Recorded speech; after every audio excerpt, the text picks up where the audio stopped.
The Hound of the Baskervilles by Sir Arthur Conan Doyle.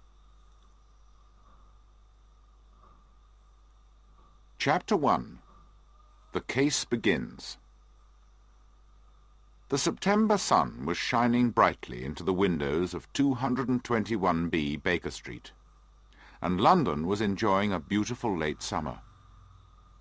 I had finished my breakfast and was reading the newspaper.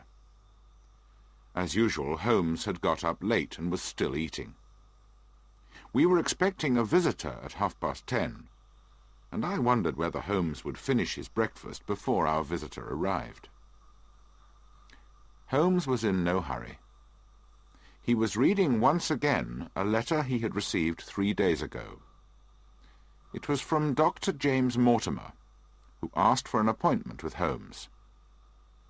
"Well, Watson," Holmes said to me, "I'm afraid that a doctor from Devonshire won't bring us anything of real interest. His letter doesn't tell us anything about his business, though he says it's very important.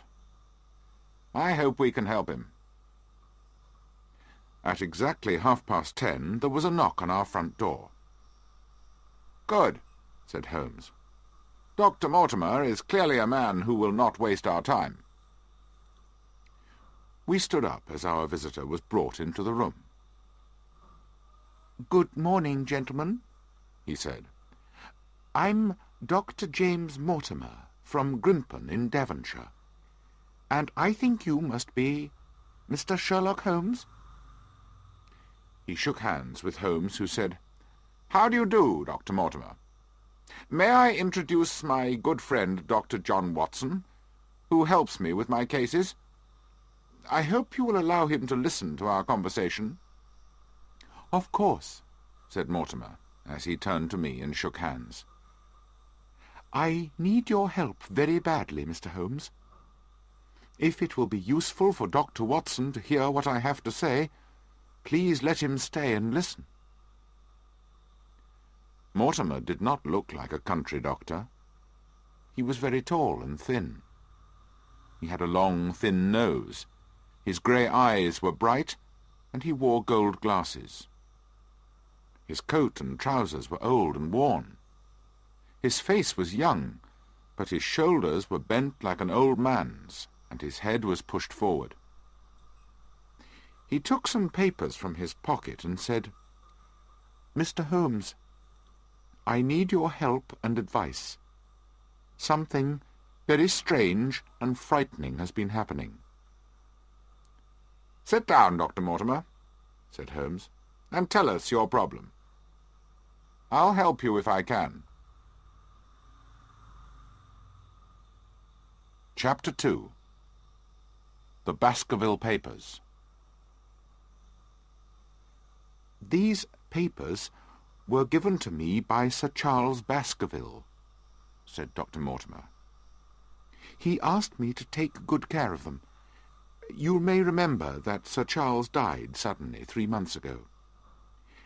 His death caused much excitement in Devonshire, the county where Baskerville Hall is.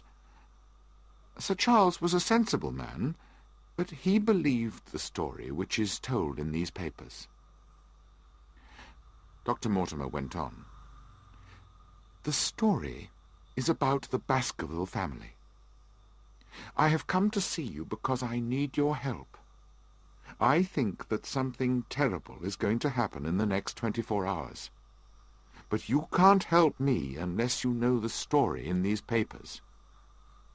May I read them to you?" "Please continue, Dr. Mortimer," said Holmes, and sat back in his chair with his eyes shut. Mortimer began to read in his high, rather strange voice.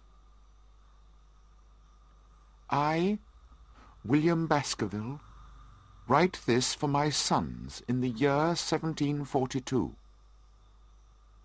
My father told me about the Hound of the Baskervilles. He told me when it was first seen, and I believe his story was true. I want you, my sons, to read this story carefully. I want you to know that God punishes those who do evil, But never forget that he will forgive those who are sorry for any evil they have done. 100 years ago, in 1640, the head of the Baskerville family was Sir Hugo Baskerville. He was a wild and evil man. He was cruel and enjoyed hurting people. Sir Hugo fell in love with the daughter of a farmer who was a neighbour of his. The young woman was afraid of the evil Hugo and avoided him. One day Hugo heard that her father and brothers were away. He knew that she would be alone. So he rode to the farm with 5 or 6 of his evil friends. They made the girl go back to Baskerville Hall with them, and locked her in a room upstairs. Then they sat down in the great dining hall to drink. As usual, they drank bottle after bottle, and soon they began to sing and laugh and shout evil words. The girl upstairs, who was already very frightened, felt desperate when she heard the terrible things they were shouting. So she did a very brave thing. She opened the window, climbed out of the room and down the ivy on the wall. Then she started to run across the moor towards her home. A little while later, Hugo left his friends and went upstairs to the room to take her some food and drink. When he found an open window and an empty room, he behaved like a man who was mad. He ran down the stairs. He screamed that he would give himself to the devil if he caught the girl before she reached home. Some of Hugo's drunken friends told him to let the hounds chase her, and so he ran from the house and unlocked the dogs. Then he jumped onto his black horse and rode off over the moor with the hounds running and crying around him. Hugo's friends fetched their horses and followed him. There were 13 of them. After a mile or 2 they passed an old farmer, and asked him if he had seen Sir Hugo and the hounds. The man looked half mad with fear, and spoke with difficulty. He said that he had seen the girl and the hounds running close behind her. Sir Hugo had been riding just behind the hounds. "But I have seen more than that," the old man said. "Behind Sir Hugo, I saw a huge and terrible hound running silently. May God keep me safe from that hound of hell." The 13 men laughed at the old man and rode on. But their laughter soon stopped when they saw Sir Hugo's horse running wildly towards them without a rider. The 13 men moved closer together as they rode on. They were suddenly afraid. Over the moor they went, until at last they caught up with the hounds. Everyone in the county knew that the Baskerville hounds were brave and strong. But now they were standing at the head of a deep valley in the moor with their ears and tails down. They were very frightened. Hugo's friends stopped. Most of them would not go on, but 3 were brave enough to go down into the valley. The valley had a wide, flat floor. In the middle of the flat ground stood 2 great stones. They had stood there for thousands of years. The moon was shining brightly on the great stones, and between them, on the flat ground, lay the girl. She had fallen there, dead of fear and exhaustion. Sir Hugo's body was lying near her. But it was not the sight of Sir Hugo or the girl that filled the men with fear. It was the sight of the huge animal that was standing over Sir Hugo. Its teeth were at his throat. It was a great black creature that looked like a hound, but it was larger than any hound they had ever seen. As they watched, it tore out Hugo Baskerville's throat. Then it turned towards them. Its eyes were burning brightly. Its body shone with a strange light. Blood ran from its mouth. The men screamed and kicked their horses. They rode back up the valley as fast as they could go. Later that night, one died from the horror he had seen. The other two were mad for the rest of their lives.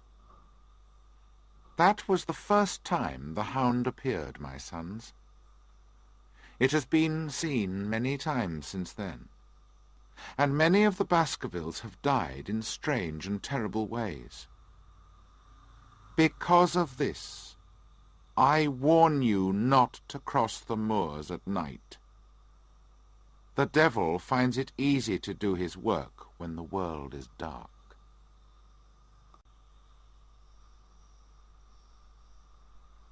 Chapter 3. How Sir Charles Died.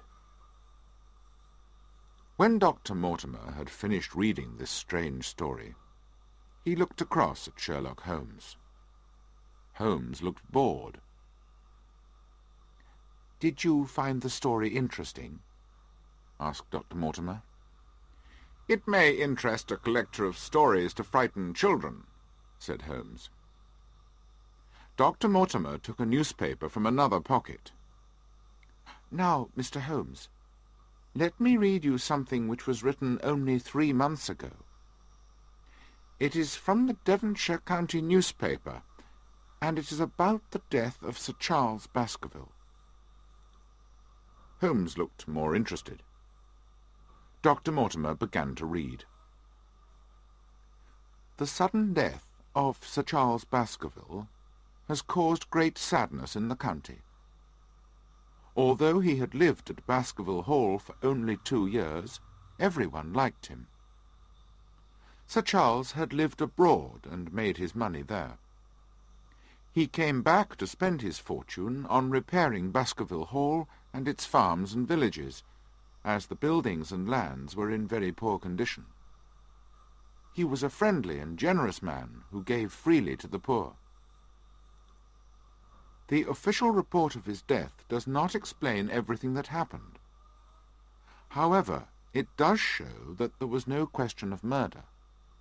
Sir Charles died from natural causes, and the strange stories people are telling about his death are not true. His friend and doctor, Dr. James Mortimer, said that Sir Charles's heart had been weak for some time. The facts are simple. Every night before going to bed, Sir Charles went for a walk in the gardens of Baskerville Hall. His favourite walk was down a path between 2 hedges of yew trees, the famous yew alley of Baskerville Hall. On the night of the 4th of June, he went out for his walk to think and to smoke his usual cigar. Sir Charles was going to London on the next day, and Barrymore, his butler, was packing his suitcases. By midnight, Barrymore was worried that Sir Charles had not returned, so he went to look for him. He found the door of the hall open. The day had been rainy and wet, so Barrymore saw the prints left by Sir Charles's shoes as he had walked down the alley. Halfway down the alley is a gate which leads to the moor. There were signs that Sir Charles had stood there for some time. Barrymore followed the footprints to the far end of the alley, and there he found Sir Charles's body. Barrymore reported something interesting about the footprints. He said that they changed between the moor gate and the end of the alley. As far as the moor gate, there was a whole footprint for each of Sir Charles's steps. After he passed the gate, only toe prints could be seen. Barrymore thought Sir Charles had walked on his toes. A man called Murphy, who buys and sells horses, was not far away at the time of Sir Charles's death. He had been drinking a lot of beer, but he says he heard cries. He's not sure where they came from. Dr. Mortimer was called to look at Sir Charles's body. There were no signs that Sir Charles had been murdered, but Dr. Mortimer did not recognize his friend's face. The whole shape of it was changed. However, this often happens with deaths which are caused by weak hearts. When Dr. Mortimer looked at the body, he found that this was in fact what had happened. Sir Charles's weak heart had failed, and this had caused his death. Everyone hopes that the new head of the Baskerville family will move quickly into the hall. Sir Charles's good work must go on. The new head of the Baskerville family will be Sir Henry Baskerville, if he is still alive and if the lawyers can find him. He is the son of Sir Charles Baskerville's younger brother, who died some years ago. The young man has been living in the USA. The Baskerville lawyers are trying to contact him to tell him about his good fortune. Dr. Mortimer put the newspaper back into his pocket. Those are the official facts about the death of Sir Charles. They are the facts that everyone knows, Mr. Holmes, he said. Thank you for informing me about this interesting case, Holmes said. I read about it at the time, but I heard none of the details. The newspaper gives the facts that everybody knows. Now, I want you to tell me all the other facts that you know. What do you know about the strange stories? I haven't told anyone these other facts, said Dr. Mortimer. I am a man of science, as you know. I have always believed that there are sensible explanations for everything. I didn't want to say anything that could stop Sir Henry from coming to live at the Hall. But I will tell you the details that were not in the report. In the months before his death, Dr. Mortimer went on, Sir Charles was a very worried man. He was near to breaking down. He believed the story of the Hound of the Baskervilles. He refused to go out at night. He often asked me whether I had seen any strange animal or heard the cry of a hound on the moor at night. He always got very excited when he asked this question. I remember driving up to the Hall one evening about 3 weeks before he died. He was standing at the door. I went up to him and saw him staring at something behind me. There was a look of horror on his face. I turned quickly and saw something moving between the trees.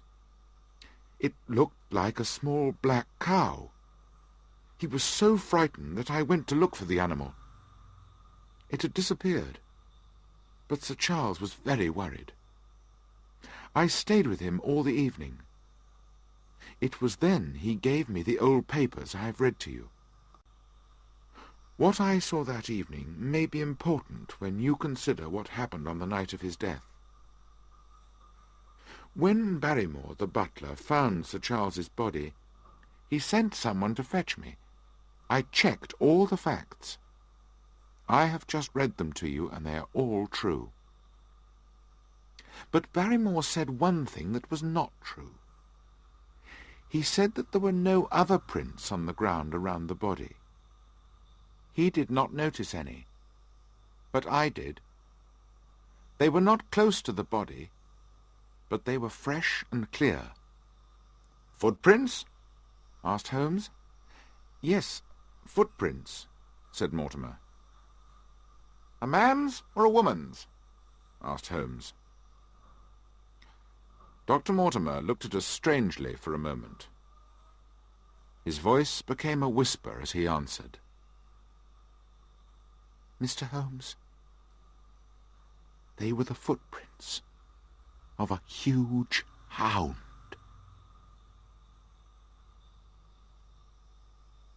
Chapter 4. The Problem.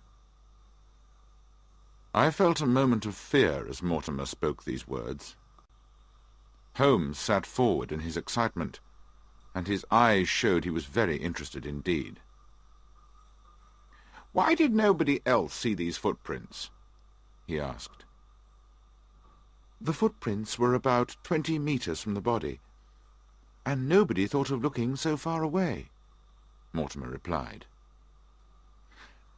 "Are there many sheepdogs on the moor?" asked Holmes. "Yes, but this was no sheepdog. The footprints were very large indeed. Enormous," Mortimer answered. "But it had not gone near the body?" "No." "What kind of night was it?" Holmes asked. "It was wet and cold, though it wasn't actually raining." "Describe the alley to me." "The alley is a path between 2 long yew hedges. The hedges are small trees that were planted very close together. They are about 4 meters high. The distance between the 2 yew hedges is about 7 meters. Down the middle is a path of small stones. The path is about 3 meters wide, with grass on each side of it." "I understand there is a gate through the hedge in one place," said Holmes. "Yes, there is a small gate which leads to the moor." "Is there any other opening through the hedge?" "No." "So you can enter or leave the yew alley only from the hall or through the moor gate?" asked Holmes. "There is a way out through a summer-house at the far end." "Had Sir Charles reached the summer-house?" "No, he lay about 50 meters from it," said Mortimer.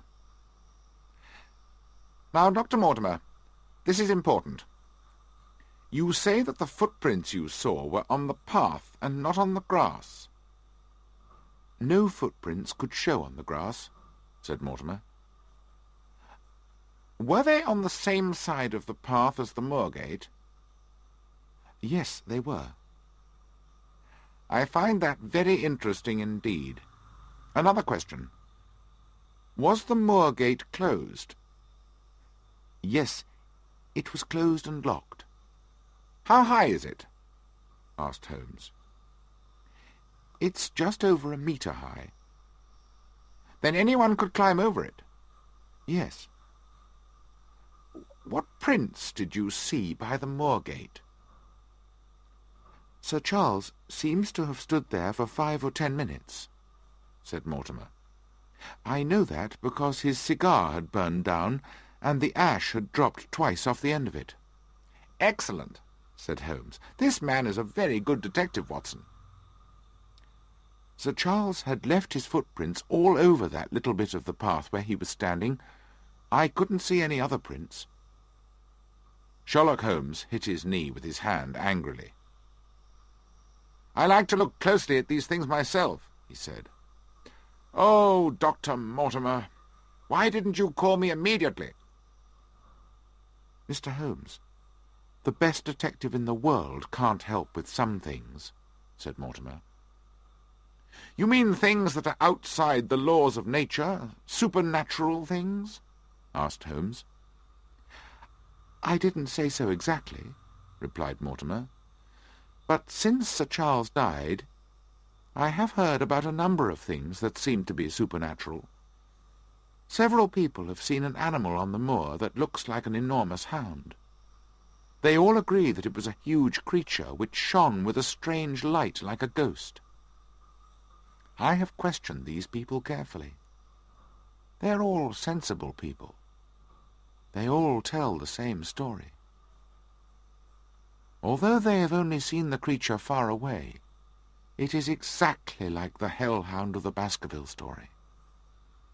The people are very frightened, and only the bravest man will cross the moor at night." "And you, a man of science, believe that the creature is supernatural, something from another world?" asked Holmes. "I don't know what to believe," said Dr. Mortimer.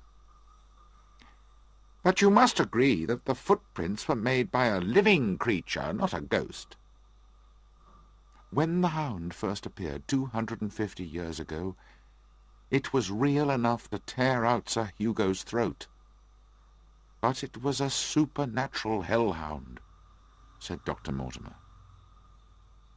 If you think that Sir Charles's death was caused by something supernatural, my detective work can't help you, said Holmes rather coldly. Perhaps, said Mortimer, but you can help me by advising me what to do for Sir Henry Baskerville. He arrives in London by train in exactly— Dr. Mortimer looked at his watch— 1 hour and a quarter. Sir Henry is now head of the Baskerville family? Asked Holmes. Yes, said Dr. Mortimer. He is the last of the Baskervilles. The family lawyers contacted him in the USA. He has come to England immediately by ship. He landed this morning. Now, Mr. Holmes, what do you advise me to do with him? Why should he not go to the family home? Asked Holmes. Because so many Baskervilles who go there die horrible deaths. But Sir Charles's good work must go on. If it doesn't, all the people on the Baskerville lands will be much poorer. If the Baskerville family leaves the Hall, that is what will happen. I don't know what to do. That is why I came to you for advice. Holmes thought for a little while. Then he said, You think it's too dangerous for any Baskerville to live at the Hall because of this supernatural hellhound.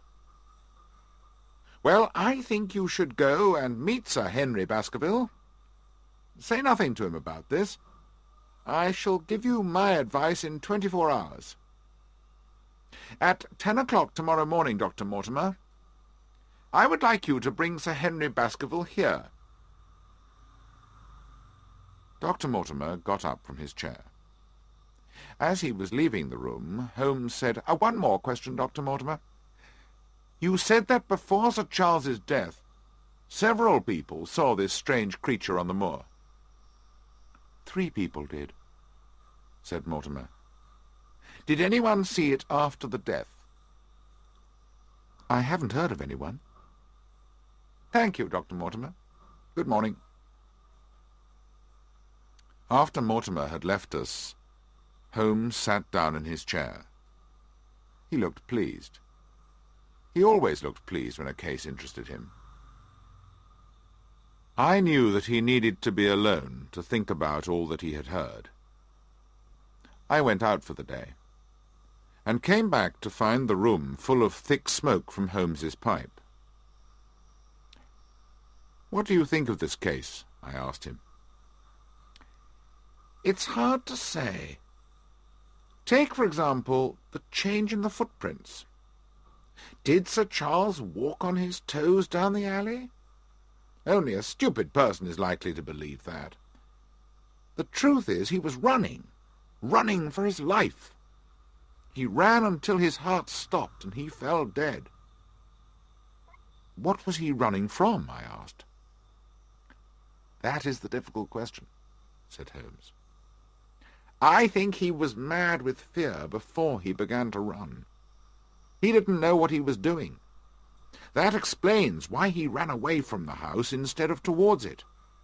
He was running away from help. The next question. Who was he waiting for that night? And why was he waiting in the yew alley and not in the house?" "You think he was waiting for someone?" "Sir Charles was old and unwell. We can understand why he took a walk each evening. But why did he stand in the cold, on wet ground, for 5 or 10 minutes? Dr. Mortimer cleverly noted the cigar ash, so we know how long Sir Charles stood there.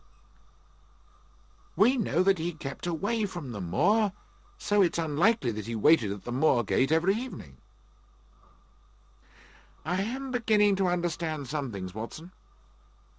but I'll think no more about it until we meet Dr. Mortimer and Sir Henry Baskerville in the morning.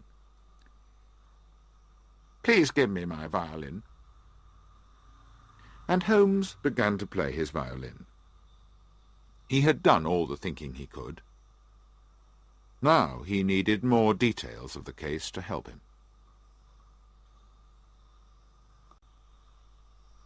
Chapter 5. Sir Henry Baskerville. Dr. Mortimer and Sir Henry Baskerville arrived at exactly 10 o'clock the following morning. Sir Henry was a small, healthy, well-built man. His face showed that he had a strong character.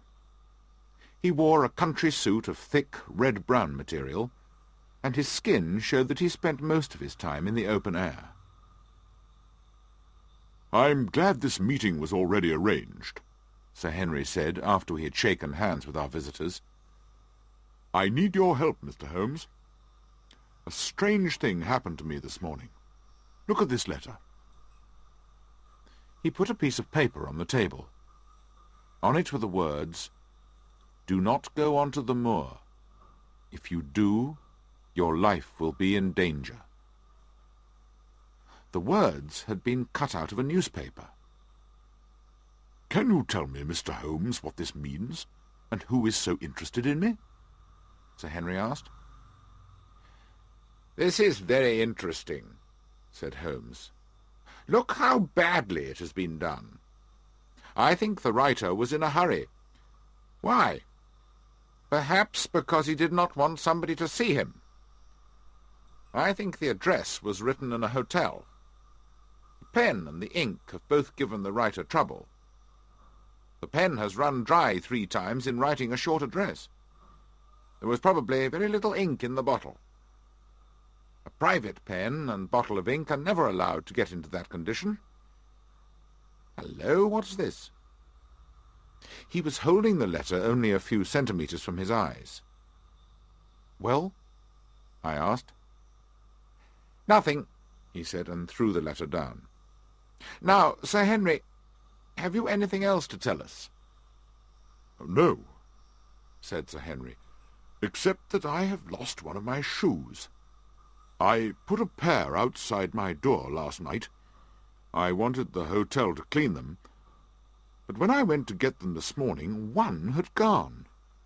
I only bought them yesterday, and I've never worn them, but I wanted a good shine on them." "One shoe seems a useless thing to steal," said Holmes. "I'm sure the shoe will be found in the hotel and returned to you.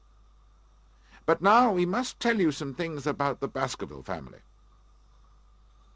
Dr. Mortimer took out the old Baskerville papers and read them to Sir Henry. Holmes then told him about the death of Sir Charles. "So this letter is from someone who is trying to warn me or frighten me away," said Sir Henry. "Yes," said Holmes, "and we have to decide if it is sensible for you to go to Baskerville Hall. There seems to be danger there for you." "There is no man or devil who will stop me from going to the home of my family," said Sir Henry angrily.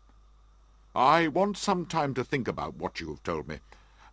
Will you and Dr. Watson join me for lunch at my hotel in 2 hours' time? By then I'll be able to tell you what I think." Dr. Mortimer and Sir Henry said good-bye and decided to walk back to their hotel. As soon as our visitors had gone, Holmes changed from the talker to the man of action. "Quick, Watson! Your coat and hat. We must follow them." We got ready quickly and went into the street. Our friends were not far ahead of us, and we followed. We stayed about 100 metres behind them. Suddenly Holmes gave a cry. I saw a taxi driving along very slowly on the other side of the road from our friends. "That's our man, Watson! Come along! We'll have a good look at him." I saw a man with a large black beard looking out at the taxi window. He had been following and watching our friends. But when he saw us running towards him, he shouted something to the driver, and the taxi drove off quickly down the road. Holmes looked round for another taxi, but could not see one. He began to run after the first taxi, but it was soon out of sight. "Well, I got the number of the taxi," said Holmes, "so I can find the driver. He may be able to tell us something about his passenger. Would you recognize the man if you saw him again?" "Only his beard," I said. "He wanted us to recognize the beard," said Holmes. "I think it was a false one."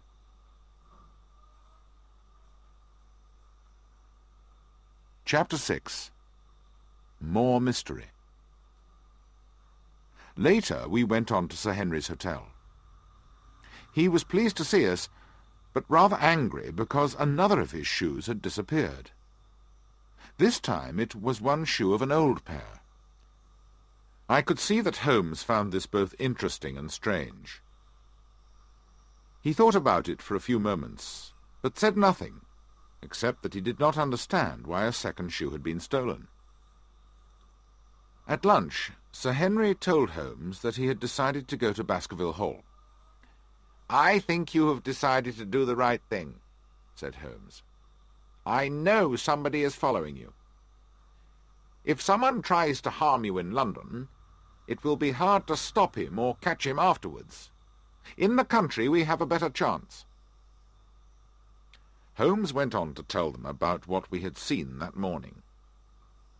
Then he asked Dr. Mortimer if anyone with a large black beard lived in or near Baskerville Hall. "Yes," said Dr. Mortimer.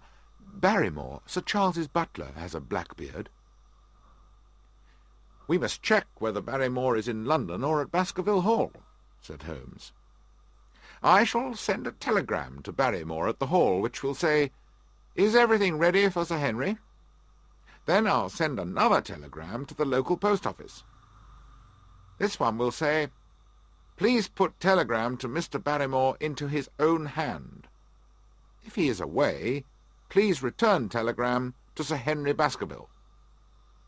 I'll give your address at this hotel. We shall know before evening whether Barrymore is in Devonshire or not." "Barrymore and his wife have a very fine home and nothing to do while the family is not living in the Hall," said Sir Henry. "That's true," said Holmes. "Did the Barrymores receive anything from Sir Charles's will? And did they know that they would get some money when he died?" "Yes," said Dr. Mortimer. "They each received £500, and Sir Charles told everyone what he had written in his will." "That's very interesting," said Holmes. "I hope you don't suspect everyone who got something from the will," said Dr. Mortimer. "I received £1,000. "Indeed," said Holmes. "And who else received money?" "A lot of people received a little money. He gave a lot of money to a number of hospitals. The rest all went to Sir Henry, who received £740,000. "I had no idea it was so much," said Holmes in surprise. "The Baskerville lands are worth about £1 million, Dr. Mortimer said. "Dear me," said Holmes. "A man could kill for that much. One more question. If something happened to our young friend here, who would get Baskerville Hall and all its lands?" "Well, as you know, Sir Charles had 2 brothers. Sir Henry is the only son of Sir Charles's younger brother. The youngest brother of the 3, Roger, was a criminal. The police wanted him, so he had to leave England. They say he looked exactly like the family picture of old Sir Hugo, who first saw the hound. He was the same kind of man, too. He went to South America, where he died of a fever. So, if Sir Henry died, Baskerville Hall would go to James Desmond, who is a cousin of the Baskervilles. James Desmond is an old man who lives in the north of England. His life is very simple, and he would not want to be rich." "Thank you, Dr. Mortimer," said Holmes. "Now, Sir Henry, I agree that you should go to Baskerville Hall as quickly as possible. But you must not go alone. I myself cannot leave London at the present time. I'm working on another case. I'm trying to save one of the most important men in England from a difficult situation. I hope my friend Watson will go with you. If there is danger, you could not have a better man by your side." Sir Henry and I were both very happy with this idea, so we arranged to travel to Devonshire on the following Saturday. Just as we were leaving Sir Henry's room, he gave a cry and got down on his knees by the table. "Here's my brown shoe that was lost," he said, reaching under the table. "That's very strange," said Dr. Mortimer. "We both searched the room before lunch, and it wasn't under the table then." None of the people who worked at the hotel could explain how the shoe had got back into the room. So we had another mystery. On the way back to Baker Street in the taxi, Holmes sat thinking deeply. All through the afternoon and the evening he went on thinking silently and smoking pipe after pipe.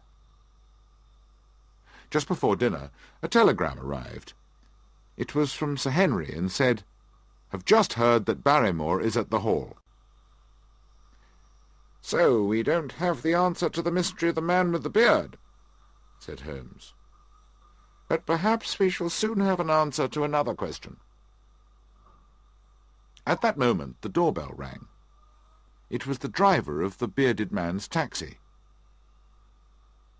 "I got a message that you wanted to see me," said the driver. "I hope there's nothing wrong." "No, no, my good man," said Holmes. "In fact, I'll give you some money if you can answer my questions clearly. Tell me all about the man in your taxi this morning. He was watching this house at 10 o'clock, and then told you to follow the two gentlemen who came out of it." The taxi driver was surprised at how much Holmes seemed to know. He answered, "The man told me that he was a detective, and that I should say nothing about him to anyone." "This is a serious business," said Holmes, "and you will be in trouble if you try to hide anything. What can you tell me?" "The man told me his name," said the driver. Holmes looked like a man who has just won an important game. "That was not very clever of him," he said. "What was his name?" "His name," said the taxi driver, "was Sherlock Holmes." I have never seen my friend look more surprised. Then he laughed loudly. "Tell me where he got into your taxi, and everything that happened." We already knew most of what the taxi driver told us. But we learned that after we had lost sight of the taxi, it had gone to Waterloo Station, where the man had caught his train. The taxi driver said that the man was well dressed and had a black beard and pale face. He was about 40 and not very tall. The driver did not know the colour of the man's eyes.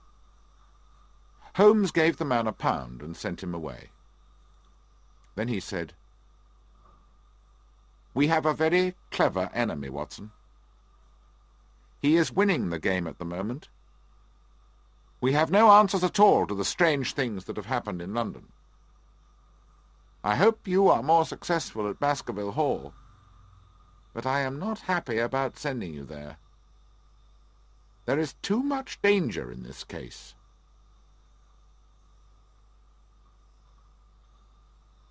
Chapter 7. Baskerville Hall. Holmes came to Waterloo Station to say good-bye to us. Our friends told him that they were sure nobody had followed them since our last meeting. Sir Henry's other shoe had not reappeared. Holmes repeated his warning that Sir Henry should not go on the moor at night, and should not go anywhere alone. Then Holmes checked with me that I had my gun, an army revolver. The journey was fast and enjoyable. We were met at Newtown Station and driven to Baskerville Hall. The countryside we drove through was beautiful, but behind it we could see the long, dark, frightening hills of the moor. As we turned a corner, we were surprised to see a soldier on horseback. He was carrying a gun. Dr. Mortimer asked our driver why the soldier was there. "A dangerous criminal has escaped from the prison, sir," he told us. "He's been free for 3 days now, and people are frightened. His name is Selden. He's the man who did that murder in London." I remembered the case well. It had been a very cruel murder. I thought of this killer out on the empty, wild moor, and I felt more and more uncomfortable about my surroundings. The beautiful green fields with their thick hedges were behind us, and we were now on the cold, open moor. Everything was grey, hard, and wild. Huge rough stones stood on the hard ground. The tops of the hills stood sharply like cruel teeth against the sky. A cold wind was blowing, and night was falling. I saw Sir Henry pull his coat closer round him.